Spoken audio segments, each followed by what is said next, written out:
Vamos então à palavra que o Senhor tem para nós nessa noite. Louvado seja Deus. Depois de muitas tribulações, depois de passar pela tempestade, pelo Euroaquilão, depois de sofrer um terrível naufrágio, em que terminou com a embarcação que carregava todos aqueles prisioneiros e tripulação destroçada pela fúria das ondas do mar, eles então conseguiram chegar vivos a um lugar que posteriormente eles descobriram que era uma ilha chamada Malta. Até hoje existe essa ilha e esse lugar. Malta é um arquipélago de ilhas, é um país. E a principal ilha é justamente a ilha que tem 117 quilômetros de extensão territorial. Louvado seja Deus. E agora eles chegam aqui nessa ilha e eles são recebidos, surpreendentemente, pelos bárbaros. Os bárbaros aqui são chamados assim porque são povos que à época não falavam a grega, por isso que são chamados de bárbaros. Então, miraculosamente, eles chegam nessa ilha chamada Malta, são recebidos de maneira extraordinariamente afetuosa pelos malteses, pelos bárbaros que habitam aquela ilha. E a Bíblia começa, então, dar alguns detalhes de alguns acontecimentos nessa ilha. E está dizendo aqui que fazia frio e chovia. E é impossível, pelo menos para mim, como leitor da Escritura, quando eu estou me deparando com esse texto e também com os demais, que o pano de fundo da narrativa histórica feita por Lucas, o pano de fundo que delineia os acontecimentos, é um pano de fundo espiritual. Quando eu estou lendo o texto, eles chegam em Malta, a porta, são recebidos e tal, está fazendo frio, está chovendo. E então eles começam Paulo se aventura, se voluntaria e se aventura na ajuda de alimentar, de acender a fogueira. Então, como eu vejo, e eu creio que a maioria de vocês, quando lê o texto, o Euroaquilão, posicionamento, a revelação que acontece no meio da tempestade, todos os acontecimentos, eles podem ser vistos de primeira mão como simples fatos, independente de qualquer coisa, acontecimentos sem significado algum, mas os acontecimentos podem ser interpretados à luz de uma realidade espiritual. Então, nessa noite, se nós formos ler o texto, a narrativa histórica, o acontecimento em si, pouco se tem para extrair do acontecimento. Paulo foi ajudar a acender o fogo. Quando ele foi mexer ali nos gravetos, tinha uma víbora ali que estava hibernando ali no meio dos gravetos. A víbora mordeu sua mão, ele chacoalhou a víbora no fogo e tal. Mas isso é o fato. Agora, o que significa o fato à luz da realidade espiritual? O que os acontecimentos representam à luz do propósito de Deus e da minha vida espiritual? O que espiritualmente isso quer dizer? E aí eu chamo vocês à realidade que nós estamos vivendo, cada um de nós. Os acontecimentos, os eventos, as intercorrências, situações, todas elas podem e devem ser compreendidas à luz de uma realidade maior, à luz de um plano superior. Considerando na equação como é que eu interpreto os acontecimentos na minha vida, na minha história. A partir de que realidade eu interpreto a minha história? Se for só um fato em si, então eu desprezo e toco a vida adiante. Mas eu preciso aprender a fazer o que nós iremos fazer aqui. Colocar o fato em perspectiva do Espírito. Você precisa aprender a colocar os acontecimentos da tua vida numa perspectiva de Espírito. Do Espírito. E por quê? Porque a vida cristã é uma vida que só pode ser vivida no propósito. Se eu me desconectar do propósito, a minha vida automaticamente perde o sentido. E se a minha vida perdeu o sentido ao desconectar do propósito, de repente eu posso me ver sentado num desses bancos ou nesses bancos aqui e falar: o que eu estou fazendo aqui? Se eu me desconectar do propósito, eu me perco. E às vezes eu me perco, desconectando do propósito, dentro da igreja. Porque estar dentro da igreja, ou estar no ministério, ou frequentar o culto, não significa que você está vivendo uma vida no propósito de Deus, conectado com a realidade maior da vontade divina para a tua vida.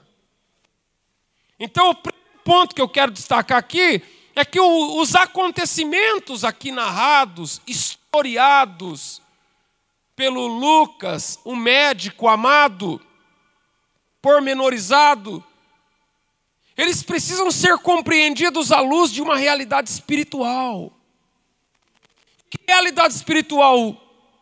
Aquela que norteia o propósito da vida do maior bandeirante da fé.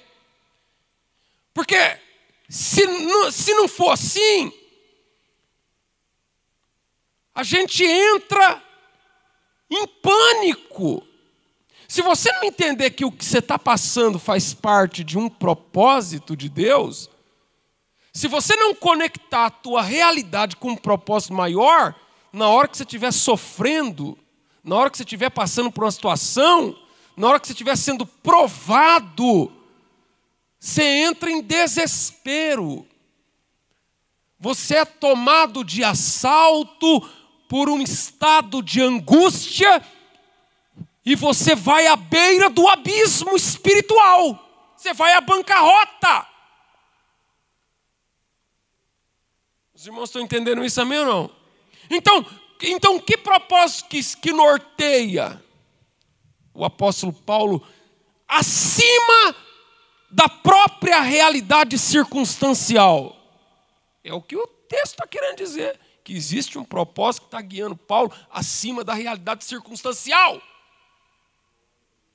É o propósito que Deus falou para ele lá atrás. Que todos os acontecimentos a partir de então, está lá em Atos 16, ele manifesta o desejo. E 23, o Senhor fala com ele através do anjo: você vai testemunhar em Roma. O maior bandeirante da fé. Deus está falando, agora você vai testemunhar em Roma. Só que para ele ir para Roma, Roma era a capital do mundo. Onde é que ele ia arrumar dinheiro? Onde é que ele ia arrumar recursos para fazer uma viagem tão dispendiosa quanto esta? Aí então Deus falou assim: então nós vamos transformar você num prisioneiro. Vão colocar você numa embarcação e você vai à custa do Estado, pela custódia do Estado, você vai ser levado a Roma. Então, o propósito está norteando, ele sabe que Deus vai levá-lo lá. Mesmo quando a tempestade coloca todos em absoluto desespero, e ele sabe que a embarcação vai naufragar, ele tem uma pétrea convicção na sua alma de que, independente da circunstância factual, a mão de Deus está guiando ele no propósito para chegar em Roma. Então ele chega aqui na ilha de Malta. E na ilha de Malta eles chegam vivos, recém-chegados no naufrágio, e depois de passar por uma turbulência inimaginável, o que ele passou aqui, apesar de estar escrito na Bíblia, apesar de estar escrito pormenorizadamente na Bíblia, nenhum de nós aqui consegue imaginar o sentimento, a profusão de emoções que é sobreviver um naufrágio no meio de uma tempestade tão violenta quanto essa. Nós somos capazes de imaginar os medos, os temores, os dilemas, o que eles passaram ali. A gente só tem como admirar. Chega em Malta.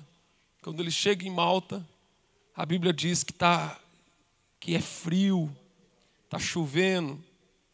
Então, para livrar-se daquele frio,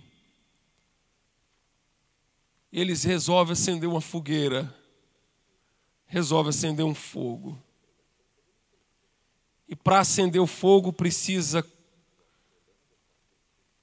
de gravetos. Para acender o fogo precisa de gravetos. Se não tiver graveto, você não consegue fazer a lenha pegar fogo.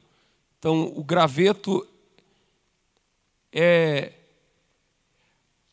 o que dá a base preliminar para acender o fogo duradouro. Para começar a mudar aquele estado de frieza. Porque Deus leva Paulo a Malta com uma razão. Você não está aonde você está, apesar dos caminhos, apesar do processo pelo qual você chega onde você chegou na tua vida, você não está onde você está por um motivo aleatório. Existe um propósito. Só que quando ele chega em Malta, agora precisa romper com a frieza. Frieza predomina. E precisa então catar os gravetos, reunir os gravetos para acender um fogo.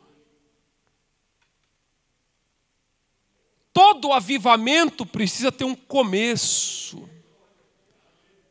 Toda renovação espiritual precisa ter os primeiros passos. Às vezes nós queremos que grandes coisas aconteçam em nosso meio, mas nós não queremos fazer as mínimas. Nos preocupamos com coisas grandiosas, nos atentamos e admiramos coisas portentosas, mas muitas vezes nós ignoramos. Nós alijamos das nossas atitudes.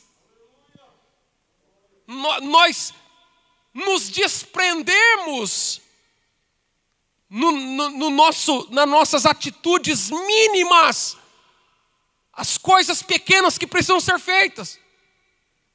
Para acender aquela fogueira e acabar com aquela frieza, precisa pegar graveto, meu irmão. É lógico que o avivamento duradouro é quando a lenha estiver pegando fogo. Mas para a lenha pegar fogo, precisa ser alimentada inicialmente pelos gravetos. E os gravetos representam pequenas coisas que nós precisamos mover na direção do fogo, para que a frieza vá embora e o fogo seja aceso. Então, está frio, alguém precisa fazer alguma coisa. E às vezes, para mudar uma realidade, a gente imagina que precisa de mover uma montanha. Não. Às vezes, para mudar uma realidade, só precisa mover gravetos. Se quiser sair desse culto aqui, com labaredas pegando fogo, assim, de rajada de fogo, não precisa, talvez, de uma manifestação apoteótica de Deus. Mas talvez, se cada um aqui pegar o seu graveto, dá um glória, o outro dá um aleluia, o outro fala a língua, o outro se alegra, o outro se dá uma manifestação. Então, para mudar uma realidade, nem sempre precisa de grandes coisas, pequenas coisas. Para você mudar a realidade na tua casa, para você mudar a realidade no teu casamento, para você mudar a realidade na tua vida, para você mudar a realidade do teu ministério, para você mudar a realidade, tua realidade espiritual, a tua vida espiritual. Às vezes, a mudança que nós queremos que aconteça não vai ser de fora para dentro, mas é de dentro para fora. Às vezes você está esperando que as pessoas mudem. Às vezes você está esperando que o governo mude. Você está esperando que o teu pai mude, que a tua mãe mude, que o teu filho mude, que as coisas ao teu redor mude. E eu estou aqui nessa noite dizendo que as coisas não vão mudar enquanto você não mudar. As coisas vão mudar a partir do momento que você mudar. As coisas serão diferentes a partir do momento que você for diferente. Porque o que Deus quer fazer é mudar aquela realidade, não a partir de outra pessoa. Porque às vezes a gente coloca a culpa e, por exemplo, às vezes a gente fala assim, a humanidade, às vezes a gente transporta para uma espécie de consciência ou inconsciência coletiva. Às vezes a gente, para falar da maldade do homem, a gente fala da maldade da humanidade. Mas e a minha maldade que eu preciso mudar? E as minhas atitudes? O que eu posso fazer? Eu não vi ninguém aqui falando para Paulo, está precisando acender uma fogueira. Eu não vi ninguém aqui falando para Paulo, olha, Paulo, o senhor não pode, por favor, me ajudar a apanhar graveto? Alguém mandou Paulo se meter aqui em história de pegar graveto? O que é que motiva Paulo na ilha de Malta a se mover, a sair, a romper com a inércia, a tomar uma atitude, a fazer a diferença e ir lá abraçar os gravetos? Mas é o apóstolo Paulo. Fala, mas eu sou um apóstolo Paulo, eu sou um homem que falo vários idiomas, eu sou versado no grego, eu sou versado nas línguas antiquíssimas, eu estudei aos pés de Gamaliel, eu estudei filosofia aos pés de Filo de Alexandria, eu tenho domínio eu sou um poliglota, eu tenho uma cátedra. Paulo é um catedrático, mas diante da necessidade. Você já viu aquela história, aquela regra de que quem pode o mais, pode o menos? Se você está gabaritado, então você vai fazer o menos também, irmão. Agora, o que é que motiva Paulo a ir lá catar graveto? Atividade tão simples. Porque é com coisas simples que coisas grandes vão acontecer. E é isso que eu preciso que você entenda aqui nessa noite, em nome de Jesus. E as coisas dependem de quem? Quem foi que mandou ele fazer? Você viu, tem alguém pedindo para ele, vem fazer? Não, ele viu a necessidade e ele se mobilizou para ir lá fazer e acabou.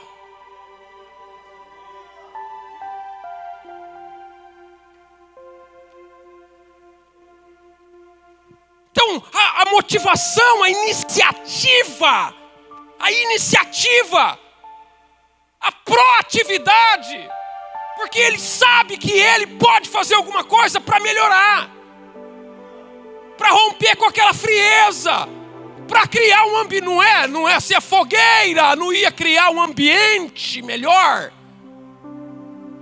Mas para criar um ambiente melhor tem que ir lá pegar o graveto.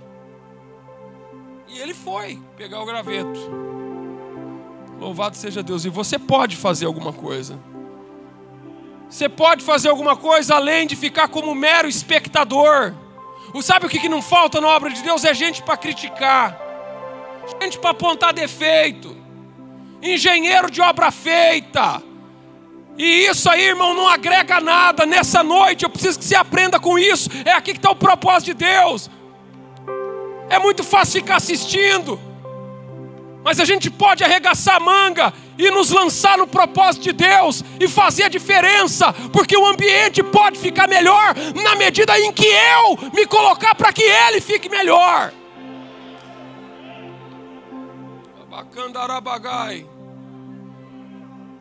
Quando ele colocava os gravetos, ele não sabia que ele estava mexendo num ninho de cobra. Ai, ai, ai.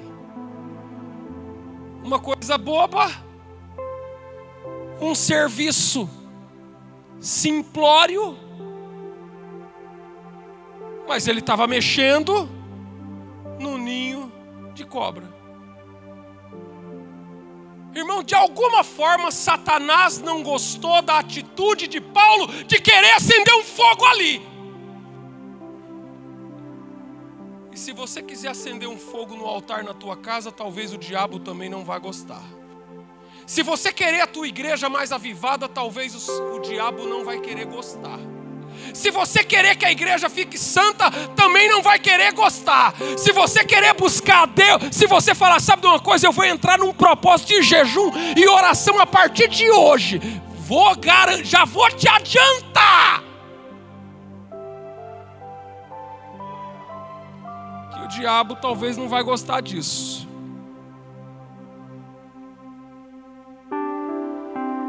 Eu não estou aqui para criar um evangelho triunfalista, um evangelho que navega nas ondas da ausência de problemas e dificuldades. Eu estou aqui para pregar o evangelho do jeito que ele é um evangelho que cruza em meio às tempestades, vicissitudes, percalços e dificuldades, e é vitorioso apesar das situações. Então a atitude de Paulo, atitude simples. Atitude de Paulo, uma atitude simples iria mudar a realidade, o ambiente de Malta, não ia? Porque do frio ia ficar quente. Mas quando ele falou, vamos acender um fogo para mudar esse ambiente, você sabe o que aconteceu? O diabo não gostou. Não gostou. E ele nunca vai gostar. Você nunca vai estar certo para o diabo. Você nunca vai fazer o que ele gosta. Porque o diabo te odeia. Louvado seja Deus. E quando ele leva a mão, estava escondido ali. Eu fico vendo a despretensão. Ele sabia que tinha uma víbora ali? Imagina se ele sabia. Claro que não. Sabe, aquela pureza, aquela atitude, sabe aquela atitude? Você não sabe que uma atitude simples vai causar uma reação tão virulenta, tão venenosa,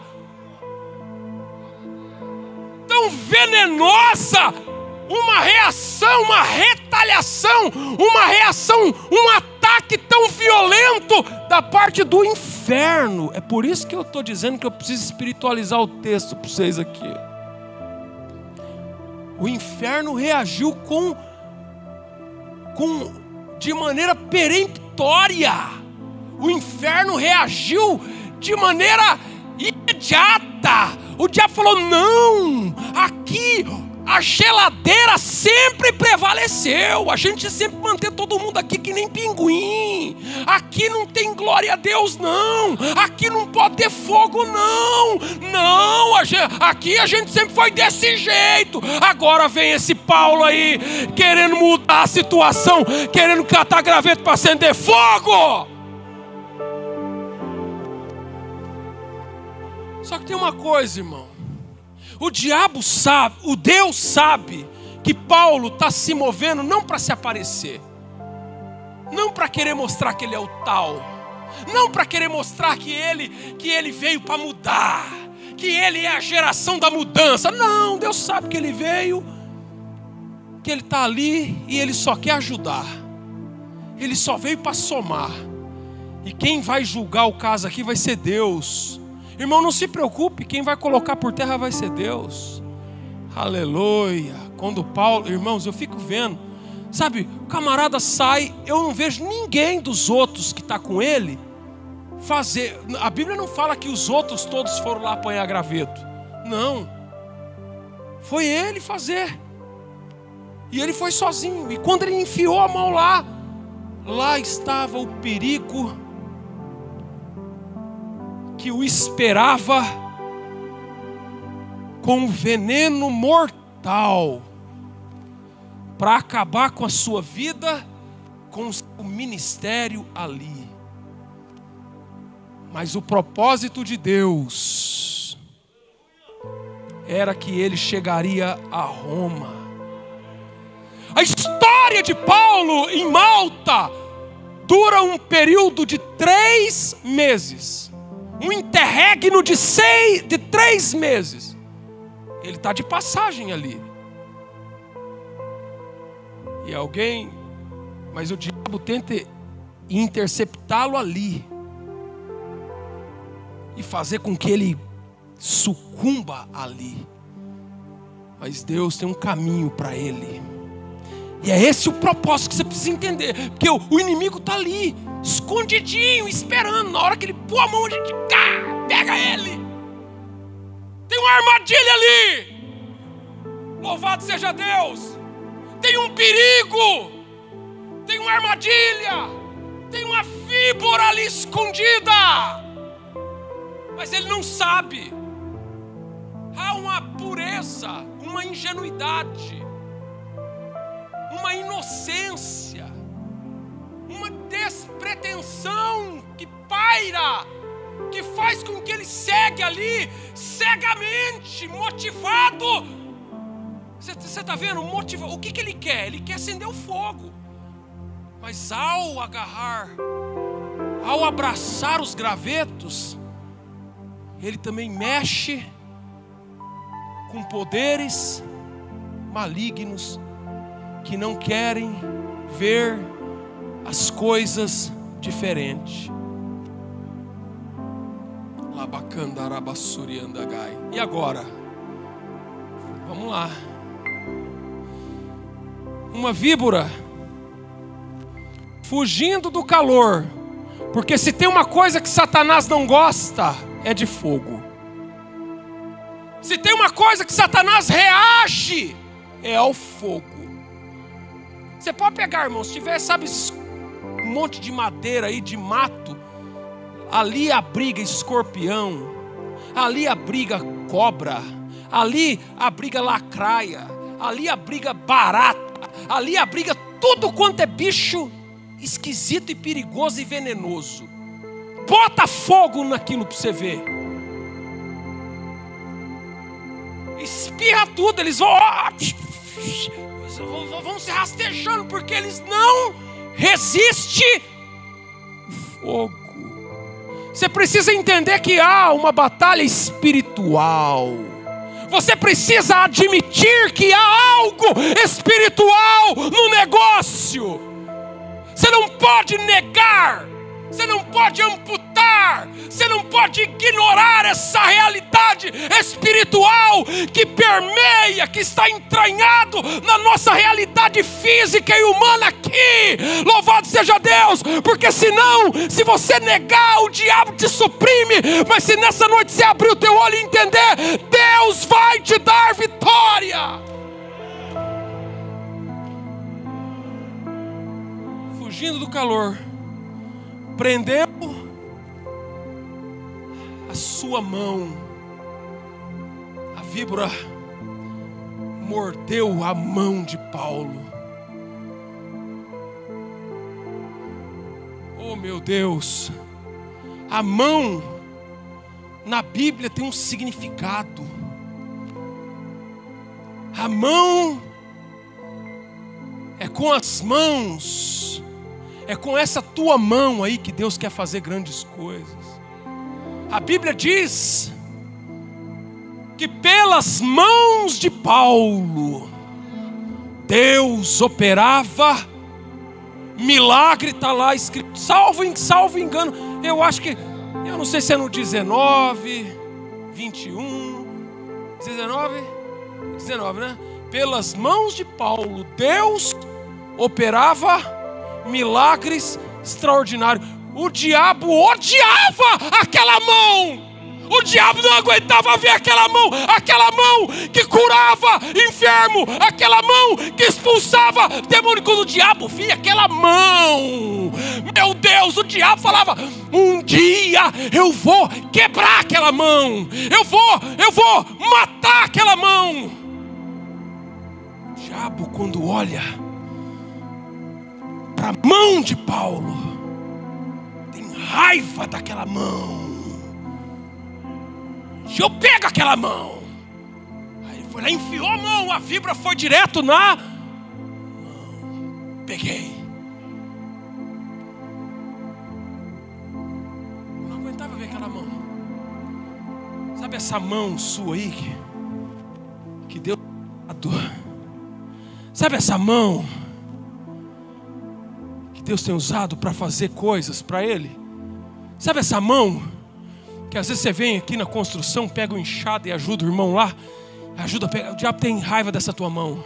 Essa sua mão que você ajuda na cozinha, essa tua mão que abre e fecha a porta da igreja, essa tua mão que pega no microfone para cantar, essa tua mão que toca o teclado, essa tua mão que pega no volante do teu carro para chegar até aqui, essa tua mão que acaricia a tua esposa, essa tua mão que Deus já usou para ministrar unção de cura, unção de libertação na vida de tanta gente. O diabo tem raiva dessa tua mão. Louvado seja Deus. Você pode ver lá, quando Jesus chega na casa da sogra de Pedro, ela está doente. E quando Jesus vai orar por ela, ele toca na mão da sogra dela, da sogra dele, na mão da sogra de Pedro. Vai lá e toca na mão dela. Aí ela levanta, a febre vai embora, ela levanta e começa a fazer as coisas com a mão, tua mão, irmão. Aleluia. Quem é que está sentindo a presença dele aqui nessa noite? Está entendendo que Deus está falando aqui nesse lugar? Glória a Deus. Quando os habitantes da ilha viram a cobra agarrada na mão de Paulo, disseram uns aos outros: certamente esse homem é assassino, pois tendo escapado do mar, a justiça não lhe permite viver. Você está vendo? Agora aparece as pessoas. Até aqui não aparece ninguém. Interessante, né? Agora aparece. Agora tem gente aqui, Sabe que tem gente? Para dar opinião. Você já viu por que as redes sociais virou o esgoto do mundo? Só lixo. É tóxico. Você tem que tomar cuidado com isso, meu irmão, minha irmã. Você tem que tomar cuidado com a tua vida. Você já viu a evolução, o aumento de pessoas com quadro depressivo? E quando os terapeutas vai apurar a origem, o gatilho que desencadeia os processos de adoecimento emocional, a pessoa vai ver, 24 horas ligada com o Facebook, 24 horas no Instagram, 24 horas mexendo com coisas de internet. E isso está se tornando um gatilho que desencadeia processos de adoecimento mental. As pessoas estão ficando doentes da cabeça. E por quê? Por causa da opinião das pessoas. E a opinião das pessoas dita como que você deve viver. É a opinião das pessoas que ditam que você deve viver? Porque aqui agora é mais ou menos assim, bem feito. Quem mandou ser atrevido? Vendo, eu que estou aqui, que não estou fazendo nada, estou melhor do que o besta aí que resolveu fazer alguma coisa. Tá vendo? Tá vendo? Pelo menos eu não faço nada, mas também não me acontece nada. Olha aí, o que aconteceu com ele. Você tá vendo? Aí os outros começaram a dizer: tem alguma coisa errada, bem que eu desconfio. Não tem essa história? Bem que eu desconfio. A cara dele. A cara dele é cara de psicopata. Olha aí, ele tem bem desconfiava que essas atitudes dele aí, tudo na verdade era uma mascaração para ocultar que ele é na verdade um assassino, um fascínora. Aí, o que aconteceu? Você vai deixar as pessoas ditar sobre a tua vida, a ditar da opinião sobre você? Ou você vai continuar conectado ao propósito daquele que te chamou? Ou você vai ficar conectado, continuar perseverante na chamada de Deus? Chamada de Deus. Sabe por que Paulo foi lá pegar graveto? Porque Paulo é crente pentecostal. Porque Paulo é crente inconformado, que muda a realidade. E aí, meu irmão, na chamada existem víboras que você vai encontrar pelo caminho, sim.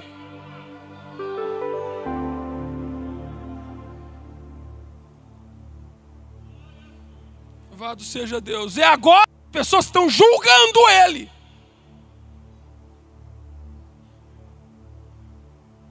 Fácil quem não faz julgar quem faz. Não é fácil? É fácil. Fácil é ficar no camarote. Você já viu aquela história? Só erra quem faz, irmão. Quem nunca faz não erra. Quem nunca faz não erra. É fácil jogar pedra em quem comete um erro. Nós não estamos aqui para jogar pedra, irmão. Nós não somos juiz. Nós somos servos de Deus. Nós estamos aqui para servir a Jesus Cristo. Nós não somos melhor do que ninguém. Nós estamos aqui pela misericórdia de Deus. O diabo, irmão, às vezes um irmão nosso resvala em algum erro, aí nós já se junta para querer condenar. Pelo amor de Deus, isso é coisa feia, isso não é papel nosso. Já tem o diabo que é o acusador, já tem o diabo que é promotor de acusação. Aí lá vai o crente engrossar o couro do capeta. Pelo amor de Deus, irmão, toma vergonha na tua cara. Entenda o evangelho de Jesus Cristo. Entenda a palavra de Deus. Tenha temor e reverência. Considere o teu irmão. Está ferido porque a víbora atacou. E do mesmo jeito que o diabo odeia o teu irmão que errou, odeia você, a tua família, teu filho. Hoje é com ele, amanhã pode ser comigo. Hoje pode ser o meu irmão que está ferido, amanhã pode ser alguém lá em casa, pode ser eu, pode ser minha esposa, pode ser um filho meu. E no que eu sou melhor que qualquer um de vós? Está dizendo aqui, ó. Ao invés de Paulo parar, porque se Paulo, nessa hora, parasse para dar atenção à opinião das pessoas que estavam dizendo que ele era na ditadura da opinião, se você for parar para ficar dando ouvido ao que os outros estão dizendo, o veneno vai te matar. Mas ao invés de fazer isso, sabe o que Paulo faz?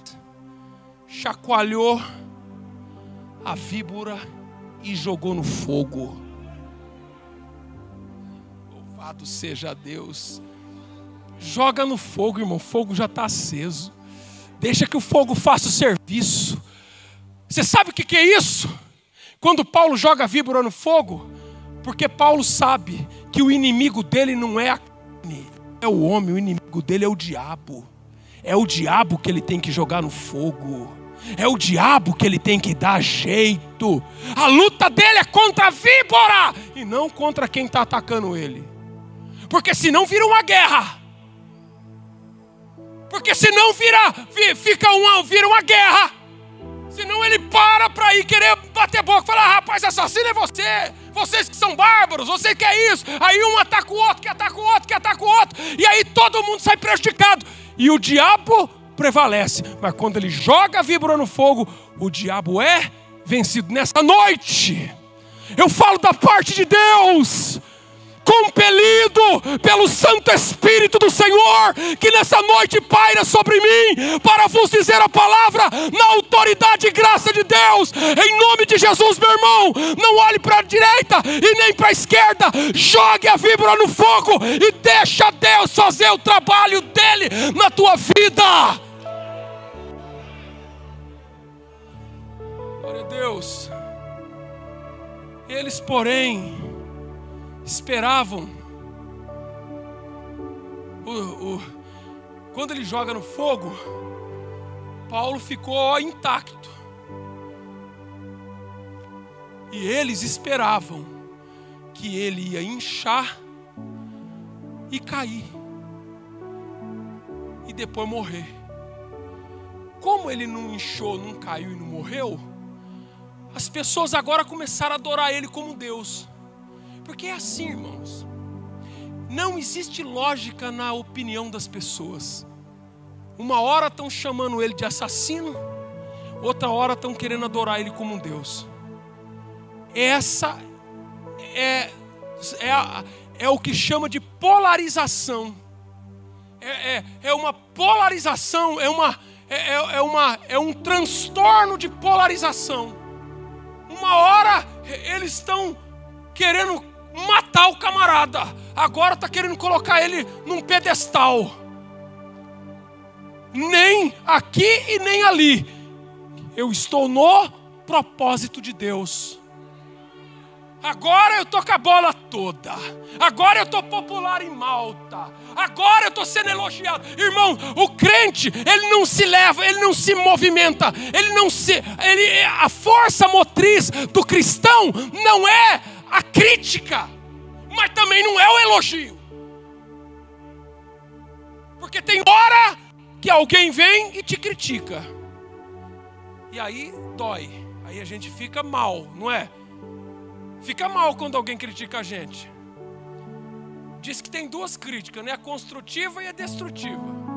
Diz que a construtiva é aquela que eu faço. E a destrutiva é aquela que eu recebo. Entendeu? Então é assim.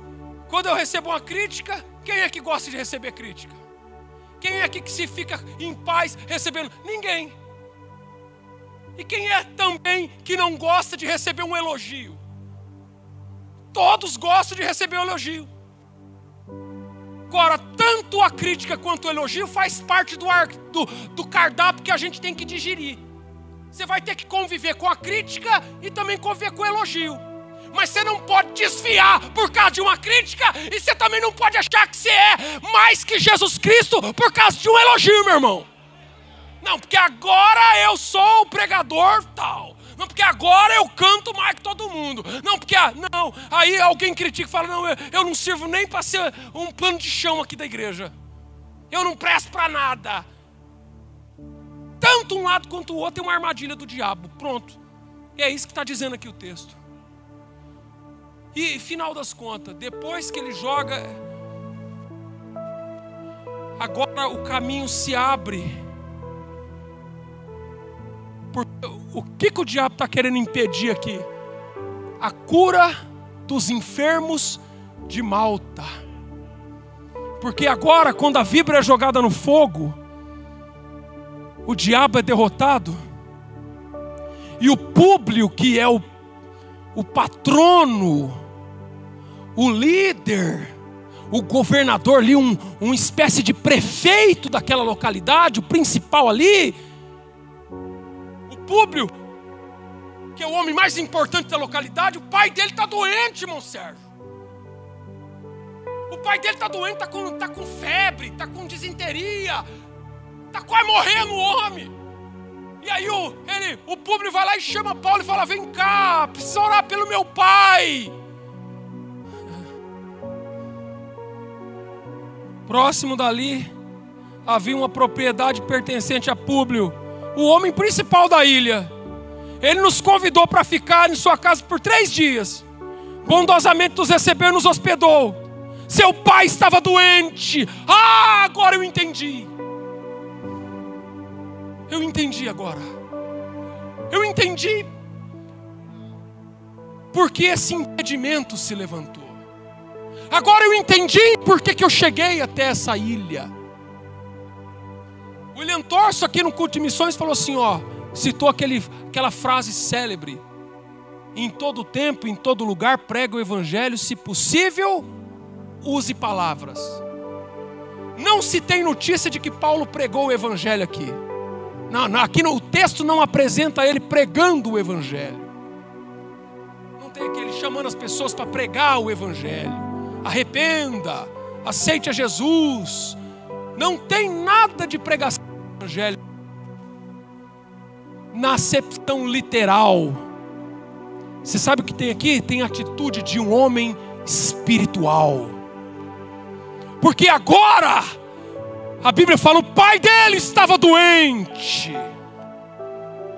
Seu pai estava doente, acamado, sofrendo febre, disenteria. Paulo entrou para vê-lo. E depois de orar, impôs-lhe a mão. Impôs-lhe a mão. Que mão que ele impôs?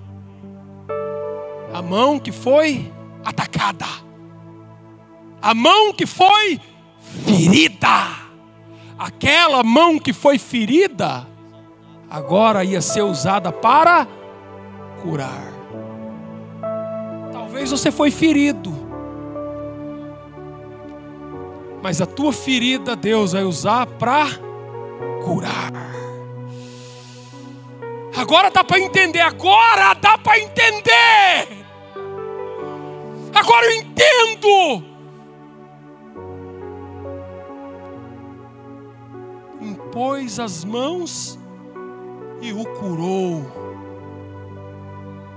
Satanás queria acabar com aquela mão, não conseguiu. E eles, tendo acontecido isso, os outros doentes da ilha vieram e foram curados. Tem um, e através daquele vai abrir a porta para que os outros venham também. Vocês creem nesse movimento espiritual, amém ou não? Deus está fazendo ou não? Deus está falando nessa noite com autoridade profética sobre a tua vida. Satanás quer fazer de tudo para torná-la inoperante. Satanás quer te ferir e fazer você morrer na tua ferida, mas nessa noite, como servo do Deus Altíssimo, eu ministro bálsamo e revelação de Deus, que vai livrar a tua alma dessa amargura e vai te colocar na ativa. E o inimigo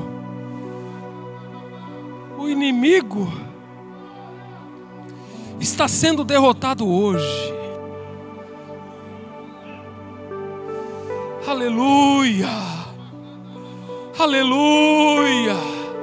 Libera essa unção agora, Senhor, na vida do teu filho. Libera essa unção agora na vida da tua filha. Libera, meu Deus, esse poder, aleluia, na vida do teu filho agora, pelo poder da tua palavra. Tu és o único Deus, tu és o Senhor, tu és o Deus do céu e da terra.